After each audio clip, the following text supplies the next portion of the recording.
ಅಂತ ಹೇಳುವಾಗ ಒಬ್ಬ ಮನುಷ್ಯರನ್ನು ಕೊಂದರೆ ಇಡೀ ಜಾಗತಿಕ ಮನುಷ್ಯರನ್ನು ಕೊಂದಾಗೆ ಅಂತ ಪವಿತ್ರ ಕುರಾನ್ ಹೇಳುತ್ತೆ. ಅವಾಗ ಅವನು ಹೇಳುವಂತ ಕುರಾನ್ ಯಾವುದು, ನಾವು ಹೇಳುವ ಕುರಾನ್ ಎಲ್ಲವರು ಒಂದು ಇರುವೆಯನ್ಗೂ ನೀನು ನೋವು ಕೊಡಬೇಡ ಅಂತ ಹೇಳಿದಂತ ಪ್ರವಾದಿಯವರ ಬಗ್ಗೆ ಇಲ್ಲ ಪ್ರವಾದಿ ಮೊಹಮ್ಮದ್ ಜೈಷೆ ಮೊಹಮ್ಮದ್ ಕಟ್ತಾನೆ ಅಂತ ಹೇಳಿದ್ರೆ ಏನ್ ಅರ್ಥ ಇದೆ ಅಜಿತ್ ಅವರು? ಹಾಗಾದ್ರೆ ಈ ಟೆರರಿಸ್ಟ್ ಅಟ್ಯಾಕ್ಗಳಿಗೆ ಧರ್ಮದ ಲೇಪನವನ್ನ ಕೊಟ್ಟವ್ರು ಯಾರು? ಈ ಟೆರರಿಸ್ಟ್ಗಳು ಫಾಲೋ ಮಾಡುವಂತ ಧರ್ಮದಲ್ಲಿ ಆ ಒಂದು ರಾಂಗ್ ಸಿದ್ಧಾಂತವನ್ನ, ತಪ್ಪು ಸಿದ್ಧಾಂತವನ್ನ ಕೊಟ್ಟವ್ರು ಯಾರು? ಹದೀಸ್, ಕಿಯಾಸ್, ಇಜ್ಮಾ. ಈ 4 ಆಧಾರ ಸ್ತಂಭದಲ್ಲಿ ಎಲ್ಲಾದ್ರೂ ಒಂದು ಕಡೆ ಗಜ್ವಾಯ್ ಹಿಂದ್ ನೀವು ತೋರಿಸೋಕೆ ಸಾಧ್ಯ ಇಲ್ಲ. ಹಿಂದೂಗಳ ಒಂದು ಕೊಲ್ಲಿ ಅಂತ ಹೇಳಿದ್ದು ತೋರಿಸೋಕೆ ಸಾಧ್ಯನೇ ಇಲ್ಲ. ಈಗ ಮತ್ತೆ ಅದೇ ಮಿಸ್ಟೇಕ್ ಅನ್ನು ನಾವು ಮಾಡಿದ್ರೆ ನಮ್ಮ ವೀಕ್ನೆಸ್ ಅನ್ನ ಗಟ್ಟಿಯಾಗಿ ಇಡಿಸಿಕೊಂಡು ಭಯೋತ್ಪಾದಕರು ನಮ್ಮನ್ನ ಗುಲಾಮರನ್ನಾಗಿಸಿ ಈ ದೇಶದಲ್ಲಿ ಆಳ್ವಿಕೆ ಮಾಡುವುದಂತೂ ಸುಳ್ಳು. ನನ್ನ ಹೆಸರು ಸೈಯದ್ ಇರ್ಫಾನ್. ನಾವು ಚಿಕ್ಕ ವಯಸ್ಸಲ್ಲಿ ಮದ್ರಸಲ್ಲಿ ಓದಿದ್ದೀವಿ. ಆದರೆ ಯಾವಾಗೂ ನಮಗೆ ಗೊತ್ತಿರೋ ಥರ ಯಾರು ಹೇಳಲಿಲ್ಲ ನೀವು ಹಿಂದೂ ಬೇರೆ ಮುಸ್ಲಿಂ ಬೇರೆ ಎಲ್ಲರೂ ಸಹ ಒಟ್ಟಾಗಿ ಏನೋ ಒಂದು. ನಿಮಗನ್ಸುತ್ತಾ ಮುಸ್ಲಿಂ ಮುಖಂಡರು ಭಯೋತ್ಪಾದನೆ ವಿರುದ್ಧ ಜಾಗೃತಿಯನ್ನು ಮೂಡಿಸೋದಕ್ಕೆ ಏನೇನು ಬೇಕೋ ಎಲ್ಲ ಮಾಡಿದ್ದಾರೆ ಅಂತ ಅನ್ಸುತ್ತಾ, ಅಥವಾ ಇನ್ನೂ ಮಾಡೋದಿದೆ ಅಂತ ಅನ್ಸುತ್ತೆ? ತುಂಬ ಮಾಡೋದಿದೆ, ಆದರೆ ಮಾಡ್ತಾ ಇಲ್ಲ. ಅದು ಯಾವ ಶಕ್ತಿ ಅವ್ರಿಗೆ ತಡೀತಾ ಇದೆ ನಮ್ಗೆ. ನಮಸ್ತೆ ಕರ್ನಾಟಕ.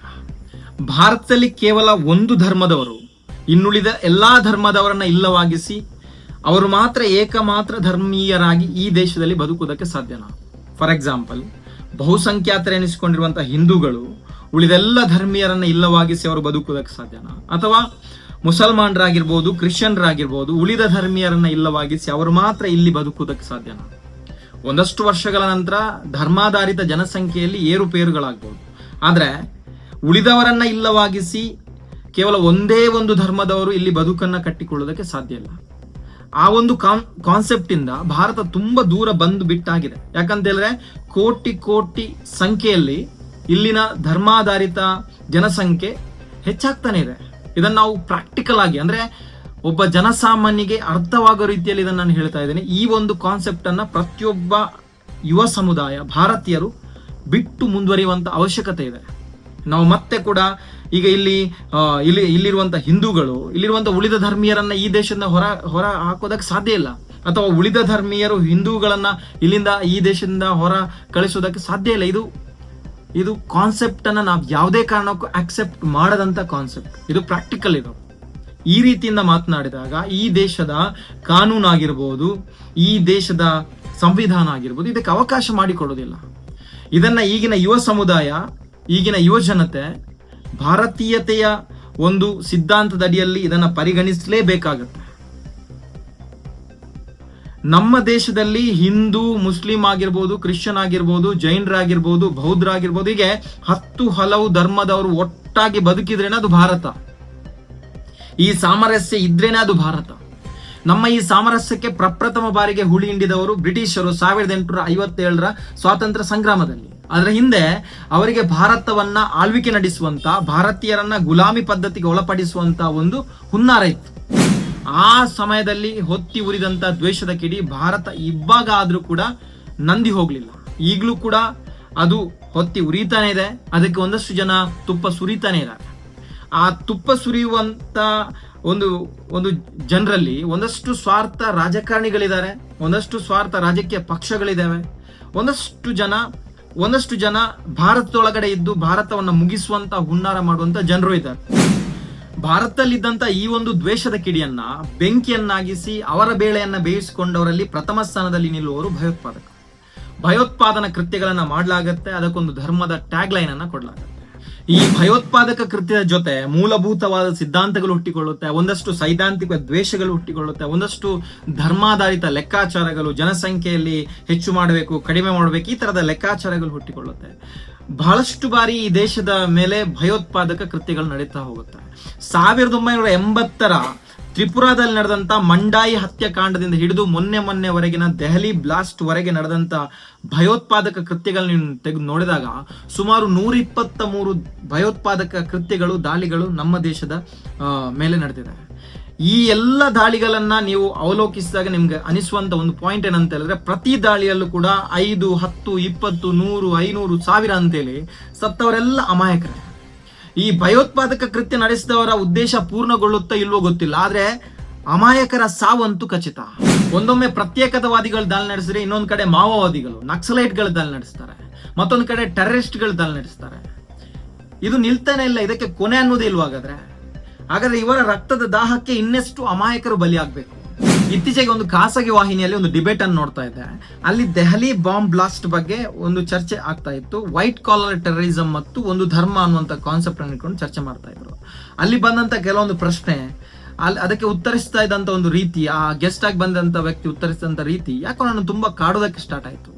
ಎಲ್ಲಿ ನಮ್ಮ ಸಮಾಜ ರಾಂಗ್ ರೂಟ್ ಅನ್ನ ಆಯ್ಕೆ ಮಾಡ್ತಾ ಇದೆ, ಯಾಕೆ ನಮ್ಮ ದೇಶದಲ್ಲಿ ಈಗ ಆಗ್ತಾ ಇದೆ ಅನ್ನುವಂಥ ಪ್ರಶ್ನೆ ನನ್ನ ತುಂಬಾ ಕಾಡೋದಕ್ಕೆ ಸ್ಟಾರ್ಟ್ ಆಯ್ತು. ಅಂತ ಹೇಳಿದ್ರೆ ನಾನು 114 ಅಧ್ಯಾಯ ಇದೆ, 6666 ಸೂಕ್ತಗಳಿವೆ ಕುರಾನಲ್ಲಿ. ಎಲ್ಲಾದರೊಂದು ಕಡೆ ಈಗ ಸೂಸೈಡ್ ಬಾಂಬರ್ ಆಗಬೇಕು ಅಥವಾ ಯಾವುದಾದ್ರೂ ಅನ್ಯ ಕೌಮಿನ ಜನರಿಗೆ ಅನ್ಯಾಯ ಮಾಡಬೇಕು ಅಂತ ಎಲ್ಲಾದಿದ್ರೆ ನೀವು ತೋರಿಸಿ, ಅವನು ಬೇಡ ನೀವು ತೋರಿಸಿ. ಅದು ಅಲ್ಲಿ ಅಂತ ಹೇಳುವಾಗ ಒಬ್ಬ ಮನುಷ್ಯರನ್ನು ಕೊಂದರೆ ಇಡೀ ಜಾಗತಿಕ ಮನುಷ್ಯರನ್ನು ಕೊಂದಾಗೆ ಅಂತ ಪವಿತ್ರ ಕುರಾನ್ ಹೇಳುತ್ತೆ.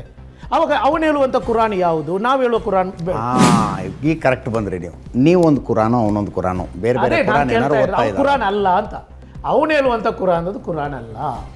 ಅವನು ಹೇಳುವಂಥ ಸ್ವರ್ಗ ನಾವು ಹೇಳುವಂಥ ಸ್ವರ್ಗ ಅಲ್ಲ. ಅವನು ಹೇಳುವಂಥ ಹದೀಸ್ ನಾವು ತಿಳ್ಕೊಂಡಿರುವಂಥ ಹದೀಸ್ ಅಲ್ಲ. ಪ್ರವಾದಿ ಮೊಹಮ್ಮದ್ ಸಲ್ಲಲ್ಲಾಹು ಅಲೈಹಿ ವಸಲ್ಲಂ ಅವರು ಒಂದು ಇರುವೆಯನ್ಗೂ ನೀನು ನೋವು ಕೊಡಬೇಡ ಅಂತ ಹೇಳಿದಂಥ ಪ್ರವಾದಿಯವರ ಬಗ್ಗೆ, ಇಲ್ಲ ಪ್ರವಾದಿ ಮೊಹಮ್ಮದ್ ಜೈಷೆ ಮೊಹಮ್ಮದ್ ಕಟ್ತಾನೆ ಅಂತ ಹೇಳಿದರೆ ಏನು ಅರ್ಥ ಇದೆ ಅಜಿತ್ ಅವರು? ಹಾಗಾದ್ರೆ ಈ ಟೆರರಿಸ್ಟ್ ಅಟ್ಯಾಕ್ಗಳಿಗೆ ಧರ್ಮದ ಲೇಪನವನ್ನು ಕೊಟ್ಟವ್ರು ಯಾರು? ಈ ಟೆರರಿಸ್ಟ್ಗಳು ಫಾಲೋ ಮಾಡುವಂತ ಧರ್ಮದಲ್ಲಿ ಆ ಒಂದು ರಾಂಗ್ ಸಿದ್ಧಾಂತವನ್ನ, ತಪ್ಪು ಸಿದ್ಧಾಂತವನ್ನ ಕೊಟ್ಟವ್ರೆ. ಇಷ್ಟೇ. ನೀವೀಗ ನೋಡಿ, ಒಬ್ಬ ಮೌಲ್ವಿ ಅಂತ ಹೇಳಿ ಕೂತ್ಕೊಂಡಿರಿಸಿದ್ದೀರ. ನಾವು ಕೇಳಬೇಕಾಗಿರೋದು ಇಸ್ಲಾಮಿನ 4 ಆಧಾರ ಸ್ತಂಭ, ಕುರಾನ್, ಹದೀಸ್, ಕಿಯಾಸ್, ಇಜ್ಮಾ. ಈ 4 ಆಧಾರ ಸ್ತಂಭದಲ್ಲಿ ಎಲ್ಲಾದರೂ ಒಂದು ಕಡೆ ಗಜ್ವಾಯ್ ಹಿಂದ್ ನೀವು ತೋರಿಸೋಕೆ ಸಾಧ್ಯ ಇಲ್ಲ. ಹಿಂದೂಗಳನ್ನು ಕೊಲ್ಲಿ ಅಂತ ಹೇಳಿದ್ದು ತೋರಿಸೋಕೆ ಸಾಧ್ಯನೇ ಇಲ್ಲ. ಎಸ್, ಶಾಫಿ ಸಾದಿ ಅವರು ಹೇಳಿದಾಗೆ ಅವರ ಧರ್ಮದವರು ಈ ಜಗತ್ತಲ್ಲಿ 170 ಕೋಟಿಗೆ, ಅಂದ್ರೆ ಒಂದು ಧರ್ಮವನ್ನ ಫಾಲೋ ಮಾಡುವವರು 170 ಕೋಟಿಗೂ ಅಧಿಕ ಜನಸಂಖ್ಯೆಯಲ್ಲಿ ಇರಬೇಕಾದ್ರೆ ಅವರೇನಾದ್ರೂ ನಿಜವಾಗ್ಲೂ ಭಯೋತ್ಪಾದನೆಗೆ ಬೆಂಬಲ ಕೊಡುವವರಾಗಿದ್ರೆ ಈ ಜಗತ್ತಲ್ಲಿ ಏನೆಲ್ಲ ನಡೀತಾ ಇತ್ತು? ಅದಾಗ್ತಾ ಇಲ್ಲ. ಓನ್ಲಿ ಫ್ಯೂ ನಂಬರ್ಸ್, ಅಂದ್ರೆ ಕೆಲವು ಜನರು ಮಾತ್ರ ಈ ಕಡೆ ಟೆರರಿಸಂಗೆ ಒಂದು ಸಪೋರ್ಟ್ ಅನ್ನ ಮಾಡ್ತಾ ಇದ್ದಾರೆ. ಹಾಗಾದ್ರೆ ಆ ಟೆರರಿಸಂಗೆ ಸಪೋರ್ಟ್ ಮಾಡುವಂತ ಮೆಂಟಾಲಿಟಿಯನ್ನ ಬಿಲ್ಡ್ ಮಾಡ್ತಾ ಇರೋರು ಯಾರು? ಅವರಿಗೆ ಈ ರಾಂಗ್ ಪರ್ಸೆಪ್ಷನ್ ಅಥವಾ ಧರ್ಮದ ಹೆಸರಿನಲ್ಲಿ ಅಥವಾ ಒಂದು ಧರ್ಮ ಗ್ರಂಥದ ಹೆಸರಿನಲ್ಲಿ ಅವರಿಗೆ ತಪ್ಪಾದ ಮಾಹಿತಿಯನ್ನ ಕೊಟ್ಟು ಅವರಿಗೆ ಸ್ವರ್ಗ ಸಿಗ್ತದೆ, ಅವರಿಗೆ ಮೋಕ್ಷ ಸಿಗ್ತದೆ ಅನ್ನುವಂತ ಒಂದು ಸುಳ್ಳನ್ನ ಹಬ್ಬಿಸುವವರು ಯಾರು?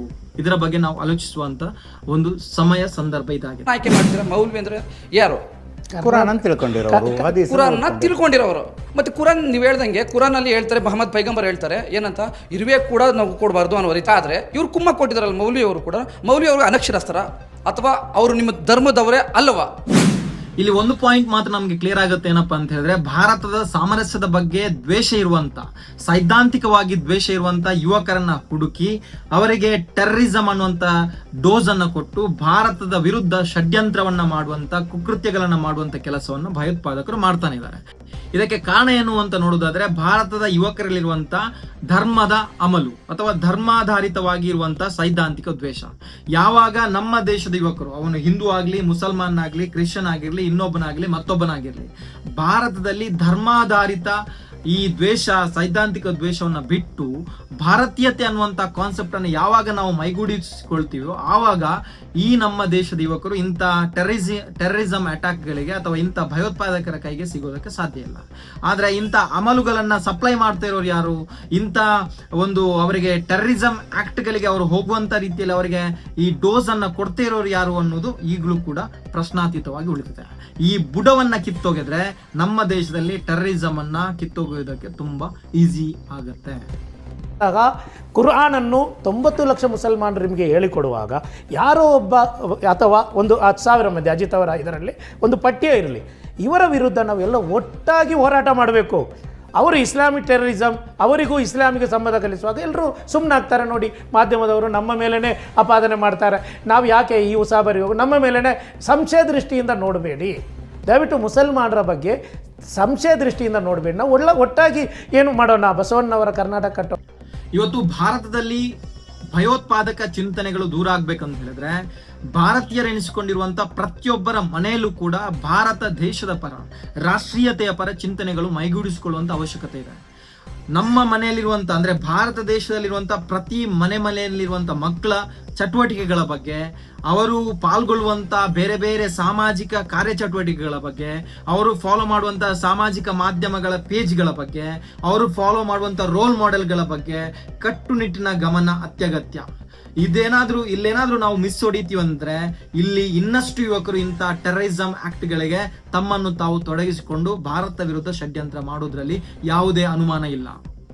ಈ ದೇಶ ಭಾರತವಾಗಿ ಉಳಿಬೇಕಂತ ಹೇಳಿದ್ರೆ ಇಲ್ಲಿ ಪ್ರತಿಯೊಬ್ಬ ಭಾರತೀಯರು ಕೂಡ ಒಗ್ಗಟ್ಟಾಗಿ ಬದುಕಿದ್ರೆ ಮಾತ್ರ ಇದು ಭಾರತ. ಇಲ್ಲ ಅಂತ ಹೇಳಿದ್ರೆ ಭಾರತವಾಗಿ ಉಳಿಯೋದಕ್ಕೆ ಸಾಧ್ಯ ಇಲ್ಲ. ಅಂದು ನಮ್ಮ ಒಗ್ಗಟ್ಟಿನ ಕೊರತೆಯನ್ನ ಅಸ್ತ್ರವಾಗಿಸಿಕೊಂಡೇ ಬ್ರಿಟಿಷರು ಈ ದೇಶವನ್ನ 200ಕ್ಕೂ ಅಧಿಕ ವರ್ಷ ಆಳ್ವಿಕೆ ಮಾಡಿದ್ರು. ಈಗ ಮತ್ತೆ ಅದೇ ಮಿಸ್ಟೇಕ್ ಅನ್ನು ನಾವು ಮಾಡಿದ್ರೆ ನಮ್ಮ ವೀಕ್ನೆಸ್ ಅನ್ನ ಗಟ್ಟಿಯಾಗಿ ಇಡಿಸಿಕೊಂಡು ಭಯೋತ್ಪಾದಕರು ನಮ್ಮನ್ನ ಗುಲಾಮರನ್ನಾಗಿಸಿ ಈ ದೇಶದಲ್ಲಿ ಆಳ್ವಿಕೆ ಮಾಡುವುದಂತೂ ಸುಳ್ಳಲ್ಲ. ನನ್ನ ಹೆಸರು ಸೈಯದ್ ಇರ್ಫಾನ್. ನಾವು ಚಿಕ್ಕ ವಯಸ್ಸಲ್ಲಿ ಮದ್ರಸಲ್ಲಿ ಓದಿದ್ದೀವಿ. ಆದರೆ ಯಾವಾಗೂ ನಮಗೆ ಗೊತ್ತಿರೋ ಥರ ಯಾರು ಹೇಳಲಿಲ್ಲ ನೀವು ಹಿಂದೂ ಬೇರೆ ಮುಸ್ಲಿಂ ಬೇರೆ ಅಂತ. ಎಲ್ಲರೂ ಒಟ್ಟಾಗಿ ಇರಿ ಏನೋ ಒಂದು ಹೇಳ್ತಾರೆ, ನಾವು ಅದ್ರ ಪಾಲನೆ ಮಾಡ್ತೀವಿ. ನೀವು ಕೇಳ್ತಾ ಇದ್ರಿ, ಅವರು ಪದೇ ಪದೇ ಕೇಳ್ತಾ ಇದ್ದಾರೆ ನಮ್ಮ ಧರ್ಮಗುರುಗಳು ಏನು ಮಾಡಬೇಕು ಇವಾಗ ಹೇಳಿ, ಏನು ಮಾಡ್ಬೇಕಂತ ಹೇಳಿ. ನೀವು ಅವ್ರಿಗೆ ಹೇಳ್ಬೋದಾಗಿತ್ತಲ್ಲ, ವಕ್ಫ್ ಬಿಲ್ಲಿಗೆ ನೀವು ಯಾವ ಥರ ಕಪ್ಪು ಇದನ್ನು ಹಾಕ್ಕೊಂಡು ನಿಂತ್ಕೊಂಡಿದ್ರಿ, ಇದಕ್ಕೂ ನೀವು ಕಪ್ಪು ಕಟ್ಕೊಂಡು, ಯಾಕಂದರೆ ಅವರು ಇರೋ ಧರ್ಮಗುರು ನಮ್ಮದು, ಅವ್ರು ಒಂದು ಮೆಸೇಜಿಂದ ಸಾವಿರಾರು ಜನ ಸೇರಿಬಿಡ್ತಾರೆ. ಇವತ್ತಾಗಲಿ ನಾಳೆ ಆಗಲಿ ಇಲ್ಲ ಒಂದು ನಿಮಿಷಕ್ಕೆ ಆಗಲಿ. ಇವ್ರು ಹೇಳ್ಬೋದಲ್ಲ, ಎಲ್ಲರೂ ಬನ್ರಪ್ಪ ಒಂದು ಜಾಗದಿಂದ ಹೋರಾಟ ಮಾಡೋಣ, ವಿಧಾನಸೌಧವರೆಗೂ ಹೋಗೋಣ, ಮುಸ್ಲಿಮ್ಗಳಿಗೆ ಹೇಳಿ. ಇದನ್ನು ಇವ್ರು ನೋಡಿಬಿಟ್ಟು ಹಿಂದೂಗಳು ಆಟೋಮೆಟಿಕ್ ಬರ್ತಾರೆ. ಹಾಗಾಗಿ ಸ್ನೇಹಿತರೆ, ಈ ದೇಶದ ಉಳಿವಿಗಾಗಿ ಒಬ್ಬ ಭಾರತೀಯನಾಗಿ ಯೋಚಿಸಿ, ಒಬ್ಬ ಮುಸಲ್ಮಾನ್ ಆಗಿ, ಒಬ್ಬ ಹಿಂದೂ ಆಗಿ, ಒಬ್ಬ ಕ್ರಿಶ್ಚಿಯನ್ ಆಗಿ, ಜೈನನಾಗಿ, ಬೌದ್ಧನಾಗಿ, ಇನ್ನೊಬ್ಬನಾಗಿ, ಮತ್ತೊಬ್ಬನಾಗಿ ಯೋಚಿಸೋದು ಬೇಡ. ಭಾರತೀಯನಾಗಿ ಯೋಚಿಸಿ. ಈ ದೇಶ ಉಳಿದ್ರೆ ನಾವು, ಈ ದೇಶನೇ ಇಲ್ಲ ಅಂದ್ರೆ ನಾವು ಯಾರೂ ಇಲ್ಲ. ಹಾಗಾಗಿ ಪ್ರತಿಯೊಬ್ಬರು ಕೂಡ ಜಾತಿ, ಮತ, ಧರ್ಮ ಇದೆಲ್ಲವನ್ನ ಬಿಟ್ಟು ಒಕ್ಕೊರಳಿನಿಂದ ಇವತ್ತು ಭಯೋತ್ಪಾದನೆಯನ್ನ ನಾವು ವಿರೋಧಿಸುವಂತ ಅವಶ್ಯಕತೆ ಇದೆ. ಅದರ ಜೊತೆ ನಾವೆಲ್ಲರೂ ಕೂಡ ಭಾರತೀಯರಾಗಿ ಉಳಿಯುವಂತ ಅವಶ್ಯಕತೆ ಇದೆ ಅಂತ ಹೇಳ್ತಾ ಥ್ಯಾಂಕ್ ಯು ಫಾರ್ ವಾಚಿಂಗ್. ಮುಂದಿನ ವಿಡಿಯೋದಲ್ಲಿ ಮತ್ತೆ ಸಿಗ್ತೀನಿ. ನಮಸ್ಕಾರ. ನಿಮಗನ್ಸುತ್ತಾ ಮುಸ್ಲಿಂ ಮುಖಂಡರು ಭಯೋತ್ಪಾದನೆ ವಿರುದ್ಧ ಜಾಗೃತಿಯನ್ನು ಮೂಡಿಸೋದಕ್ಕೆ ಏನೇನು ಬೇಕೋ ಎಲ್ಲ ಮಾಡಿದ್ದಾರೆ ಅಂತ ಅನ್ಸುತ್ತಾ, ಅಥವಾ ಇನ್ನೂ ಮಾಡೋದಿದೆ ಅಂತ ಅನ್ಸುತ್ತೆ? ತುಂಬ ಮಾಡೋದಿದೆ, ಅದನ್ನು ಮಾಡ್ತಾ ಇದೆ. ಅದು ಯಾವ ಶಕ್ತಿ ಅವ್ರಿಗೆ ತಡೀತಾ ಇದೆ ನಮ್ಗೆ ಅದು ಗೊತ್ತಿಲ್ಲ. ನಾವು ಅವ್ರ ಜೊತೆಯಲ್ಲಿದ್ದೀವಿ, ನಾವು ಅವ್ರ ವಿರೋಧನೇ ಮಾಡ್ತಾ ಇರ್ಬೋದು. ಆದರೆ ಅವ್ರು ಹೇಳಿ ನಮಗೆ ಈ ನಾಳೆ ಈ ದಿನಕ್ಕೆ ಪಾಪ ನಾವೆಲ್ಲ ಸೇರಿ ಹೋರಾಟ ಮಾಡೋಣ, ನಾವು ರೆಡಿ.